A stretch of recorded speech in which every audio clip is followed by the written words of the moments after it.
Sous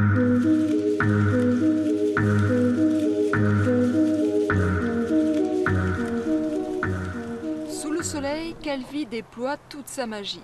Derrière cette image carte postale, un défi est en passe d'être gagné. Celui de la collecte des biodéchets, une masse estimée à 2122 tonnes en 2015. Depuis l'été dernier, des ambassadeurs du tri font régulièrement le tour des restaurateurs pour faire un point sur les déchets de table. Bonjour Monsieur Albertini. Ça va, vous allez bien? Comment allez-vous? Très très bien, merci. La collecte ici, elle s'assure tous les jours. La fréquence est... La fréquence est organisée en fonction du niveau de la saison, en fonction de la saison, des mois.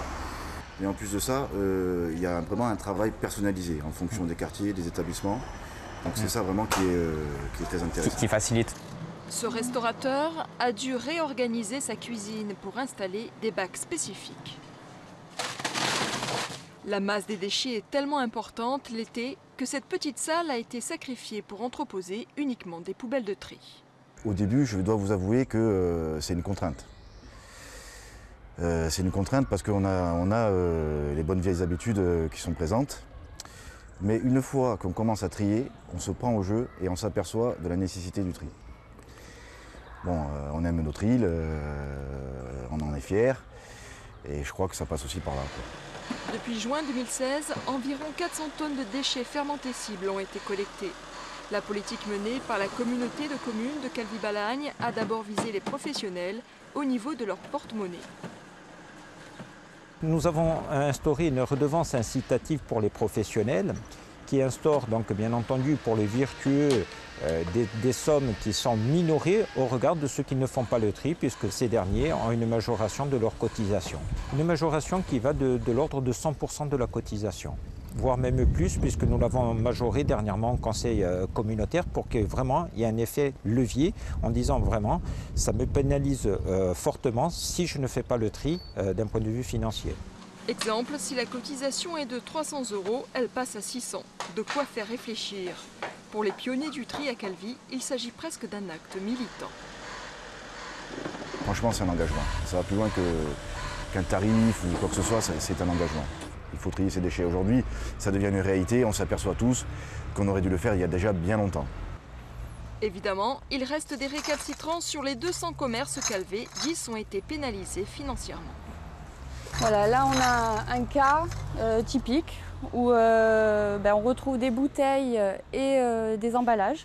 Parce qu'on voit bien qu'il y a des canettes et tout. Donc là on ne sait pas qui c'est. Donc on va essayer de voir un petit peu par rapport aux restaurateurs qu'on a au-dessus. Généralement c'est un de ceux qui sont le plus proches. Et c'est souvent toujours les mêmes. Donc par rapport aux fiches de collecte que va nous ramener l'agent, on va savoir qui c'est et on va essayer de rectifier. Et sur le chemin qui mène au tri des biodéchets, les grandes structures ont montré l'exemple.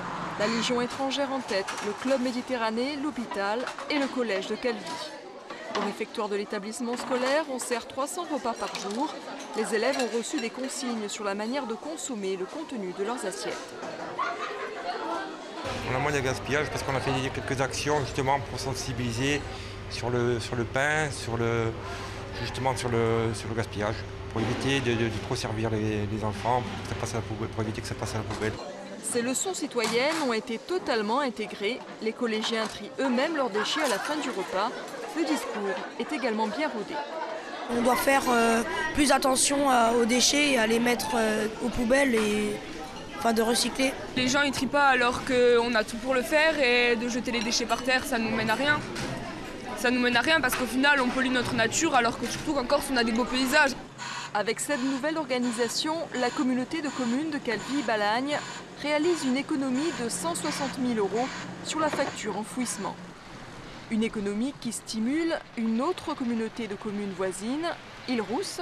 L'un de ses grands projets est d'ailleurs de se doter de nouvelles structures. Nous ne voulons plus que nos camions fassent des centaines de kilomètres pour aller déverser l'enfouissement. L'enfouissement devra se faire en Balagne, sur un circuit court, mais il devra se faire quand nous aurons réussi à sortir un maximum, notamment les fermentescibles, mais qu'on ait réussi à trier. Dès que nous serons prêts là-dessus, nous garderons